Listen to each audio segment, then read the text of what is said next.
Bonjour à tous, bienvenue sur Remarque, le podcast qui parle influence. Comment Instagram réussit à nous nourrir chaque jour? Média de divertissement, source d'inspiration et d'information, derrière ces images et ces vidéos se cachent des personnes, des histoires et des convictions. Ils sont créateurs de contenu, militants, coachs, anonymes, agences ou marques. Instagram fait partie de leur quotidien. Ils en ont fait un métier ou l'utilisent pour changer le monde. Je m'appelle Margot et je vais chaque semaine à la rencontre de personnalités suivies, commentées, adorées, détestées et convoitées. Nous parlerons de leurs histoires, de développement personnel, d'engagement et d'addiction ou encore de business. Si vous avez aimé l'épisode, n'hésitez pas à laisser 5 étoiles et encore mieux un commentaire. Merci à mon partenaire Villa Violet, lieu événementiel du 7e arrondissement de Paris, qui a la gentillesse de me recevoir pour l'enregistrement de ce podcast. Bonne écoute! Bonjour à tous, je suis aujourd'hui avec Florian Consbeltran, Head of Communities de l'agence Woo, et j'ai le plaisir de revoir Agathe Nicole, donc la fondatrice de l'agence. Donc la dernière fois, nous avions parlé de stratégie digitale. Aujourd'hui, on va approfondir le sujet et on va parler des ambassadeurs de ces stratégies, donc les influenceurs. Alors, avant de parler de You, la plateforme que vous avez créée, j'aimerais qu'on essaie de qualifier le mot influenceur. À quel moment on devient influent? Est-ce que tout le monde est influenceur ou non? Est-ce que Florian ou Agathe pouviez nous qualifier un peu ces nano, micro, macro? Qu'est-ce qu'un influenceur aujourd'hui? Bonjour, alors oui, pour nous, tout le monde est influenceur et justement, You a été créé sur l'idée que tout le monde était influenceur. Et en fait, c'était ça la force qu'on avait dès le départ. On voulait absolument ne pas être snob et parler à tout le monde. Et on était convaincus du pouvoir des petits profils, et donc ce qu'on appelle aujourd'hui nano, micro-influenceurs. Et donc c'est dans ce sens qu'on a créé You. You est né il y a 6 ans à peu près. Et ça n'existait pas encore en France. Et ça commençait à exister un petit peu aux États-Unis. Et on s'est dit, il faut vite qu'on se lance là-dessus parce que les marques vont aussi trouver un intérêt à ces profils. Donc aujourd'hui, il n'y a pas de règle universelle qui définit la définition d'un nano ou d'un micro-influenceur. Tu peux nous dire à peu près nano, à quoi ça correspond? Les nanos, pour nous, c'est les consommateurs. Donc des consommateurs comme toi et moi, par exemple, qui ont 200 à 3000 followers. Nous, c'est comme ça qu'on les classe en tout cas. Et qui ont un métier, qui ont une passion à côté et qui font ça, qui utilisent leur compte Instagram, leur compte TikTok vraiment pour le plaisir et pour s'amuser et vraiment pour le plaisir. Au-dessus, on a les micro-influenceurs qu'on classe de 3000 à 20 000 followers. Et donc, eux, ils commencent déjà à avoir une petite audience. Ils commencent à comprendre l'intérêt d'un compte Instagram et de la collaboration avec des marques. Eux commencent vraiment à collaborer régulièrement avec des marques et potentiellement à percevoir parfois de la rémunération. Et au-dessus, du coup, on a les professionnels, donc les macro-influenceurs, qu'on classe du coup à partir de 20 000 aujourd'hui. Il faut savoir que l'échelle en question, je pense qu'elle a été revue plusieurs fois depuis 6 ans parce que forcément, c'est un secteur qui est en constante évolution, qui explose et qui bouge tout le temps. Donc forcément, on s'adapte à l'évolution du secteur et donc on revoit un peu cette définition et ces échelles régulièrement. Est-ce qu'il y a un comité justement qui revoit un peu ces chiffres-là ou c'est chaque agence qui a sa propre distinction? Alors, c'est chaque agence qui a sa distinction. Après, il y a plus ou moins des règles communes qui sont sur le secteur, mais après, vraiment, chaque agence voit de son côté. Et nous, en interne, ce qu'on fait, c'est que régulièrement, quand on sent qu'il y a vraiment une évolution ou quand on est confronté à des freins, par exemple, sur les contacts avec les nanos, les micro-influenceurs, là, on se dit, ça va plus vite qu'on avait prévu, par exemple. Il faut qu'on évolue aussi de notre côté. Donc, c'est comme ça que nous, on s'adapte régulièrement. Okay. Et il y a plus d'hommes ou de femmes influenceurs? Sur You, en tout cas, on a en grande majorité beaucoup de femmes et une minorité d'hommes. Mais c'est aussi un chiffre qui évolue pas mal parce que au début, on n'en avait quasiment pas d'hommes. Comme sur Instagram, il y avait très peu de profils micro-influenceurs masculins. Et de plus en plus, les hommes arrivent en force aussi. Donc Instagram est plus un média de femmes. On est plus réceptive en tant que femme à ce genre de contenu? Je pense que oui. Moi, je dirais que oui, que c'est plutôt un média féminin. En fait, je pense que c'est pas forcément plus féminin, mais par contre, les femmes, ils sont plus actives. C'est-à-dire que il y a beaucoup d'hommes sur Instagram, mais qui sont assez passifs sur la plateforme, enfin, qui regardent, qui like pas, qui participent pas, etc. Alors que les femmes, en général, sont plus actives. On a plus de choses à découvrir en tant que femme que c'est plus de l'information pour les hommes. Et nous, les femmes sont plus sur presque de l'achat, on va dire. Cosmétique, mode. Oui, c'est ça, je pense. Plutôt de la recherche de produits et de la recommandation de produits. Et en effet, peut-être que les hommes sont plus, en effet, dans la... Oui. Est-ce que vous faites de la veille, un peu comme des agents de joueurs, de OK, cet influenceur, il est nano, mais il faut quand même qu'on arrive à le convaincre à travailler avec nous parce qu'il va passer micro et ça serait intéressant. Vous faites ça? Alors oui, on le fait, mais de façon naturelle. On n'a pas de cellule dédiée à part entière et c'est vraiment de la veille naturelle. Et il y a des profils comme ça sur lesquels on va se dire OK, il y a quelque chose qui se passe, il y a vraiment une créativité plus qui est là.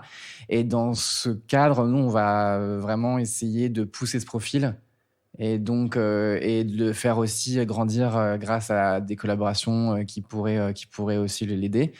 Et donc c'est plutôt naturel. Et donc en interne, dès qu'on spot un nouveau profil qui est hyper créa, qui est hyper impliqué, qui se différencie des autres, oui, on va le pousser, on va se le recommander en interne. Et du coup, on a des influenceurs, alors nano qui passent micro, ou même micro qui sont passés macro, à force d'avoir des collaborations sur You avec des marques, parce qu'ils ne faisaient pas forcément partie de ceux qui avaient la plus grande communauté, mais pour le coup, c'est des influenceurs qu'on trouvait ultra créatifs et qualitatifs, et du coup qu'on a poussé 1 an, 2 ans, 3 ans, et puis aujourd'hui, ils sont considérés comme macro-influenceurs, ils se font rémunérer pour des collaborations, etc. Donc c'est plus dans ce sens-là qu'on va plutôt arriver à voir certaines personnes qui postulent beaucoup, qui participent beaucoup, donc c'est un peu... On a pu se dire, mais voilà, plus tu participes, plus tu postules, plus tu vas te faire repérer, et en fait, plus tu te fais repérer, plus tu as des chances à un moment de grandir et d'évoluer. Et justement, on va parler donc de You, donc cette plateforme à destination des influenceurs. Est-ce que vous pouvez nous la présenter pour qu'on comprenne un peu comment ça fonctionne en tant que nano? Moi, je vais peut-être m'inscrire tout à l'heure. Tu peux nous la présenter? Oui, alors du coup, You, c'est une plateforme qui a été à la base créée par l'agence Woo, donc par la société Woo. Et c'est une plateforme qui propose à n'importe qui, donc vraiment au grand public, donc au nano comme au micro, de s'inscrire et de participer à des campagnes en collaboration avec des marques. Donc des marques aussi différentes qu'il en existe, donc aussi bien par exemple Repetto, HelloFresh, Panasonic, Perrier, mais encore des plus petites marques qui se lancent sur Instagram, par exemple. Et donc, l'idée de You, c'est vraiment de ne pas être snob et de s'ouvrir à tous. Et du coup, de pouvoir leur proposer des campagnes créatives et donc de s'amuser aussi sur les campagnes qu'on leur propose. Et donc, dans toutes les campagnes que nous, on va proposer sur la plateforme, c'est vraiment le maître mot, ce sera la créativité. Et on a envie que les profils s'amusent, prennent plaisir à candidater, déjà à lire le brief et y participer. Et donc ensuite, en participation, les campagnes du coup sont forcément adaptées en fonction des briefs et des profils qu'on s'adresse à un nano ou un micro. C'est pas la même chose, on va pas leur demander la même chose. Et voilà. Et donc You aujourd'hui, ça représente 300 000 profils. C'est énorme. C'est beaucoup. En France, majoritairement, un peu plus. On commence aussi à se développer aussi dans les pays européens. Et donc 300 000 profils et on a à peu près 3 000 campagnes qui ont été réalisées depuis le début de la plateforme.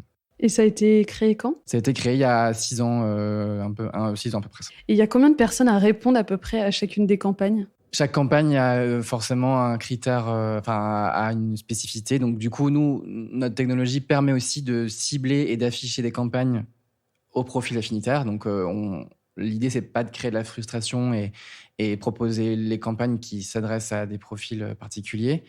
En moyenne, on a, je sais pas, on dirait entre 100 et 300 candidatures en général par campagne. Donc forcément, il y a un tri qui doit se faire pour les micros, voilà. Et on peut malheureusement pas prendre tout le monde, mais voilà, en général, c'est ça. Et après, sur les nano-influenceurs, donc là, il y en a beaucoup. Il y en a quasiment 200 000 sur la plateforme. Donc, du coup, il y a encore plus de candidatures qui en découlent. Quel conseil tu peux donner justement que je sois nano ou micro-influenceur pour choisir la bonne campagne où je suis à peu près sûre d'être sélectionnée? Nous, ce qu'on encourage beaucoup, c'est aussi bien sur les nanos, les micros et les macros, c'est en effet la sélection des campagnes est primordiale. Ça va aussi de sens avec notre charte d'éthique. Et l'idée, c'est que on se bat vraiment contre les hommes sandwich. Donc, les profils qui vont accepter tout et n'importe quoi et même des campagnes qui ne leur ressemblent pas, voilà, c'est vraiment l'exemple contraire à ne pas suivre pour nous. Comment tu le vois, ça? Typiquement, ça se voit sur un feed, où on va voir un peu tous les produits qui vont s'enchaîner à la suite sans aucune sélection, sans effort peut-être créatif. Et nous, ce qu'on encourage, voilà, c'est que voilà, l'influence c'est cool, mais on va vraiment encourager la sélection minutieuse.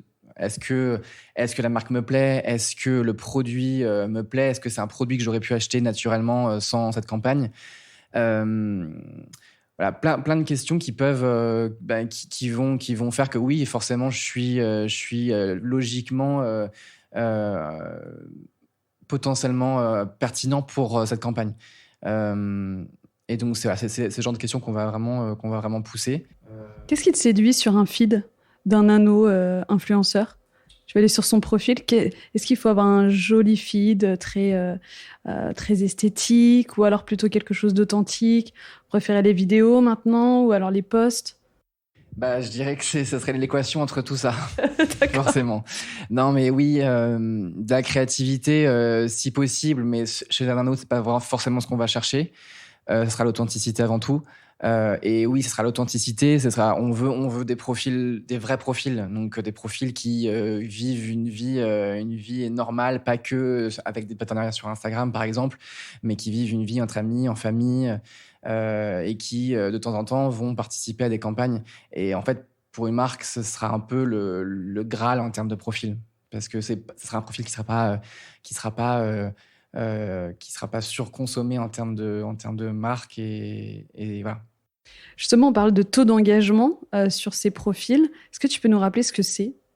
Alors, le taux d'engagement, c'est une petite formule qui nous permet de calculer l'engagement d'un post. Donc, l'engagement d'un post, c'est le nombre de personnes qui vont s'engager par rapport à la publication. Donc, typiquement, c'est le nombre de j'aime plus le nombre de commentaires qu'on va diviser par l'audience du profil, donc le nombre de followers de ce profil-là. Et donc, ce qui nous donne un pourcentage. Et ce pourcentage, plus il est élevé, et plus forcément il sera pertinent pour nous et pour la marque. Et maintenant, il y a le taux d'engagement et il y a le taux d'attractivité. Qui est la même chose. Donc, c'est la totalité des likes et des commentaires sur le nombre de personnes qui ont vu le post. Et ça, on peut le savoir avec c'est pas un algorithme. Avec WeStalk. Voilà, c'est ça. Est-ce que tu peux nous rappeler ce que c'est? On en avait parlé dans un épisode précédent. Oui, WeStalk, c'est une extension Chrome qui est accessible gratuitement, WISTALK, qui est une extension de notre outil Willy, qui permet, quand on télécharge l'extension et qu'on va sur Instagram après, de voir sur les profils le nombre de personnes qui ont liké, qui est l'audience, d'où elle vient, quel âge elle a, quels sont les centres d'intérêt, les hashtags les plus utilisés, etc. Et qui ensuite peut même permettre de faire des listes. Donc n'importe qui peut faire des listes en disant, voilà, je sais pas moi, mes influenceurs lifestyle préférés, mes influenceurs mode préférés, ou pour les marques carrément selon les produits, rouge à lèvres, je sais pas, mascara, etc. Donc voilà, donc ça c'est WeStalk. Merci Agathe. Est-ce que vous pouvez me parler des briefs que reçoivent les influenceurs? Parce que ça, on n'est pas forcément au courant, les gens lambda comme moi. Quand une marque, quand une agence démarche un influenceur, on lui envoie un brief pour que justement il puisse créer son contenu. Alors, ça veut dire quoi ? Alors, un brief, c'est un peu le récap de la proposition. Donc, clairement, nous, sur You, du coup, c'est une page publique qu'on va mettre sur la plateforme et qui va être ouverte à tous et qui va permettre à l'influenceur de prendre connaissance de toutes les conditions de la campagne avant d'y candidater ou d'accepter cette campagne. Et donc, du coup, le brief, c'est vraiment le document qui va régir un peu la collaboration. Donc, on va présenter la marque, le produit en question, le concept. Est-ce que, nous, notre rôle en tant qu'agence, ça va être d'imaginer et de concevoir une stratégie créative. Donc, dans ce cas, on va traduire le concept créatif sur ce brief de façon à ce qu'il soit déjà lisible et compréhensible par tout le monde.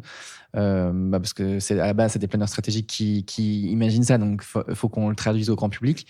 Et donc après, ça sera typiquement un peu tous les détails, donc les dates de poste, quel réseau social est concerné, combien de contenus sont concernés, est-ce que c'est une story, est-ce que c'est une publication, est-ce que c'est un reel, est-ce que c'est un TikTok par exemple. Et surtout, ce qui intéresse le profil, ça va être la compensation. Sur You, on est en grande majorité sur du gifting. Donc, ça veut dire que c'est un profil qui est récompensé en nature, avec un produit ou une expérience qui va lui être offerte. Et parfois, c'est très minoritaire, mais parfois, s'il y a une campagne qui sort un peu du lot ou qui demande plus de contenu que les normes, on va alors proposer une rémunération, donc ce sera vraiment au cas par cas. Et voilà, donc là, en l'occurrence, le profil va découvrir la compensation, donc qu'est-ce qu'il va recevoir en échange, quelle est la valeur, etc. Et voilà, et est-ce qu'il peut mentionner notre marque, est-ce qu'il ne peut pas mentionner notre marque. Voilà, tout ce genre de détails qui va lui, a priori, lui éclairer totalement la campagne et tout ce que ça implique derrière. Et l'idée, c'est que chaque profil prenne conscience de de à quoi il s'engage. Parce que même si c'est du gifting, on veut forcer personne et on ne force personne. Mais on veut juste que chaque profil soit conscient des contenus qui sont attendus et parce que derrière, c'est la marque aussi qui attend tout ça forcément. Et vous avez des bonnes surprises ? Alors oui, franchement sur You depuis 6 ans, notre différence à nous, c'est vraiment le concept créatif derrière chaque brief, chaque campagne. Contrairement à des plateformes qui marchent très bien aussi, mais qui sont vraiment très transactionnelles. Donc c'est-à-dire je t'offre tel produit de beauté et tu me fais un post et on s'en arrête là. Nous, chez You, c'est vraiment le concept créatif qui est vraiment très important. Donc, on veut que les gens prennent plaisir à participer à cette campagne.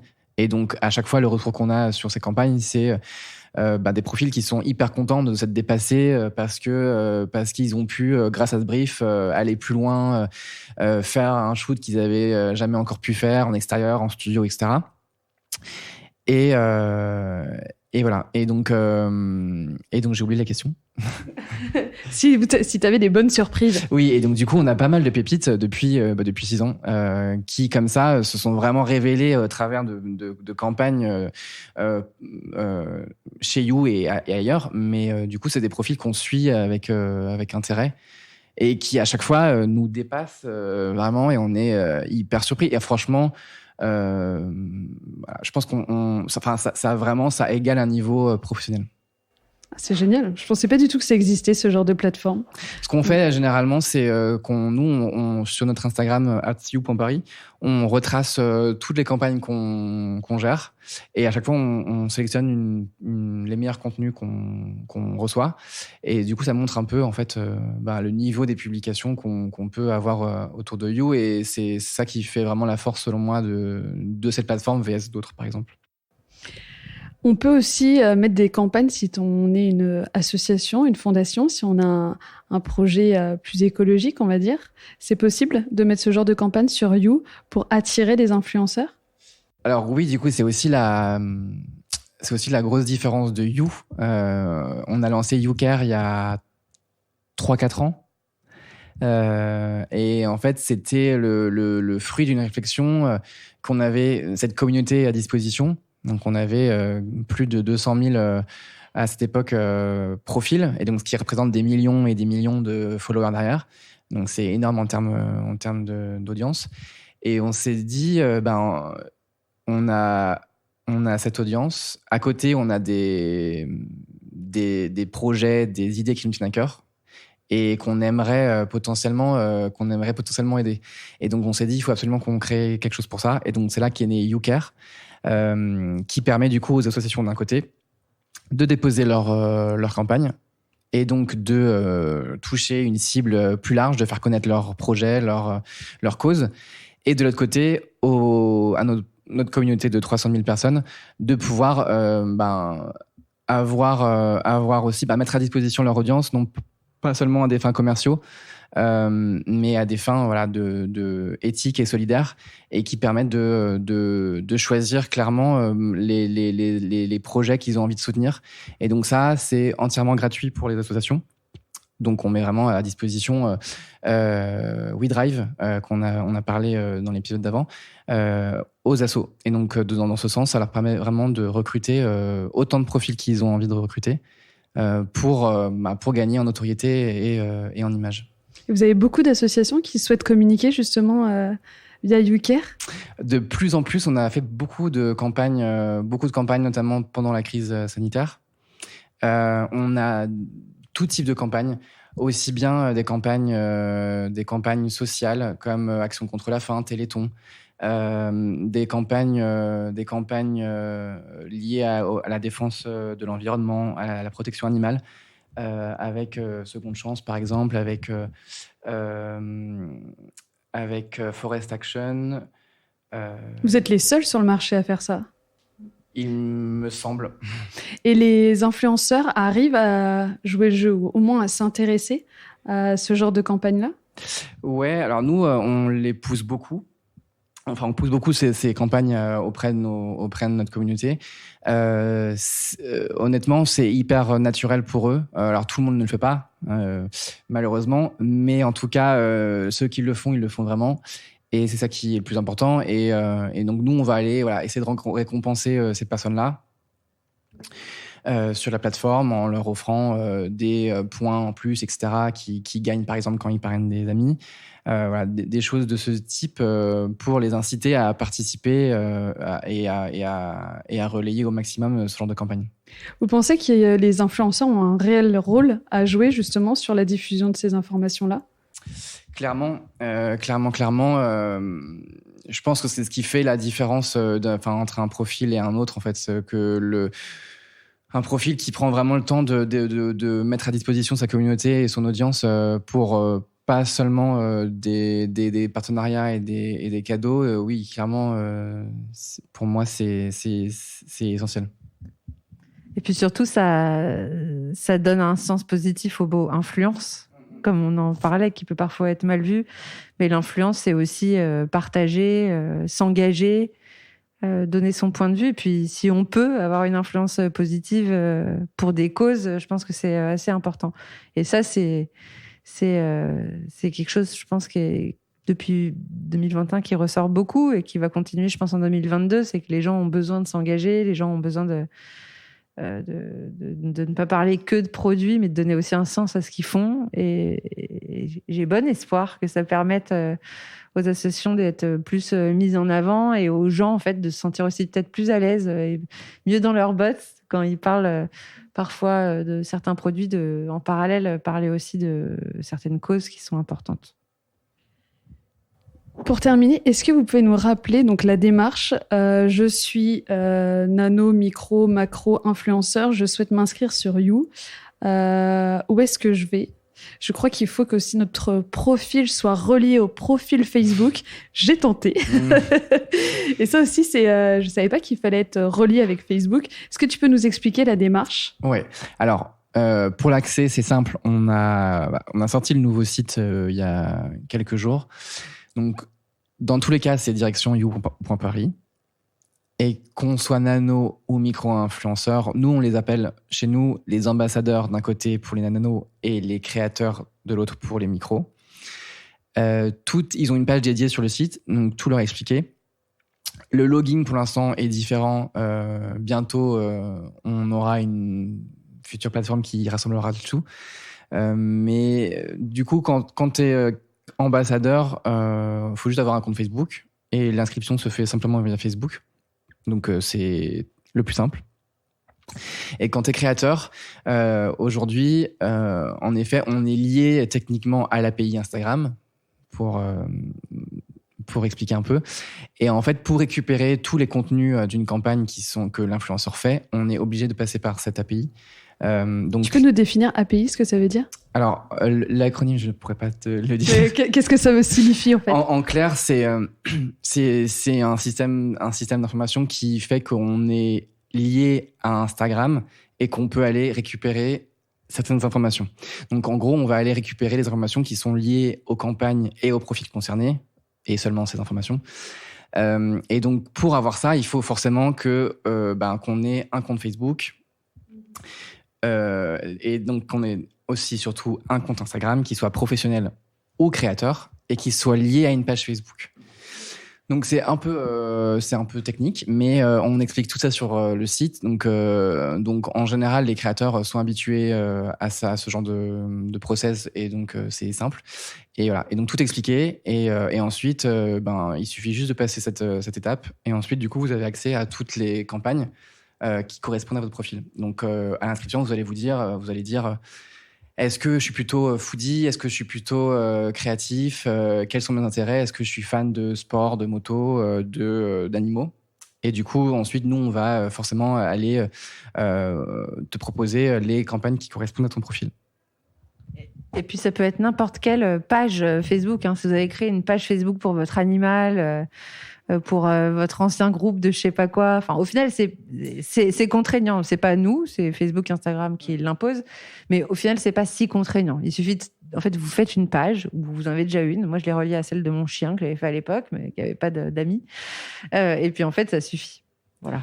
Oui, en fait, c'est ça. C'est quand je parle de page Facebook, il ne faut pas forcément avoir une page Facebook et poster régulièrement. En fait, clairement, c'est la majorité des gens aujourd'hui qui ont un compte chez nous vont créer la page juste pour ça. Elle sera pas alimentée, il y aura rien et ça sera pas visible. Le plus important, c'est le compte Instagram qui soit pro ou créateur, et c'est ça le plus important. Après, du coup, en effet, Facebook nous demande que ce soit relié à une page Facebook, mais c'est tout. Ok, pour les campagnes qui sont sur le site de You, on est bien d'accord que c'est votre agence Woo qui sélectionne les campagnes pour les mettre sur le site, où je suis, juste pour bien comprendre, où je peux, moi, en tant que marque, déposer une campagne sur You. Eh bien, les deux. Jusqu'à il y a un petit moment, c'était en effet uniquement les campagnes imaginées par l'agence qui étaient mises en ligne. Et aujourd'hui, la force du coup de You, c'est qu'il y a de plus en plus de campagnes qui arrivent parce qu'on a notre nouvel outil WeDrive qui permet à n'importe quelle marque en toute autonomie et en quelques instants de créer et de mettre en ligne leur campagne. Donc, en fait, toutes ces campagnes-là, aussi bien côté agence et côté WeDrive, vont se retrouver sur You, donc dans l'idée de proposer un maximum de campagnes et de contenu à notre communauté. Ok, c'est très vertueux. Oui, c'est l'idée, ouais. Et donc, je suis une association, une fondation, je porte une cause. Là, je m'inscris sur YouCare. Ouais, alors il y a une page YouCare, mais sinon, le plus simple, c'est de nous envoyer un petit mail sur hello@you.paris. Où l'association nous propose juste son brief, son projet, et ensuite on fait un petit call, une petite démo, et ensuite on leur présente l'outil facilement et on leur donne les clés pour se lancer. Génial. Merci Agathe. Merci Florian. Merci. Je pense que vous avez inspiré énormément de personnes et que vous allez avoir un nombre d'abonnés à You qui va augmenter. Je vous remercie et je vous souhaite une belle journée. Si vous êtes encore là, c'est que l'épisode vous a plu. N'hésitez pas à me laisser une note, je vous avoue que les 5 étoiles sont mes préférés. Pour suivre le programme, je vous retrouve tous les mercredis sur le compte Instagram Remarque Podcast pour l'annonce du prochain invité. Sinon, je vous dis à lundi pour le prochain épisode.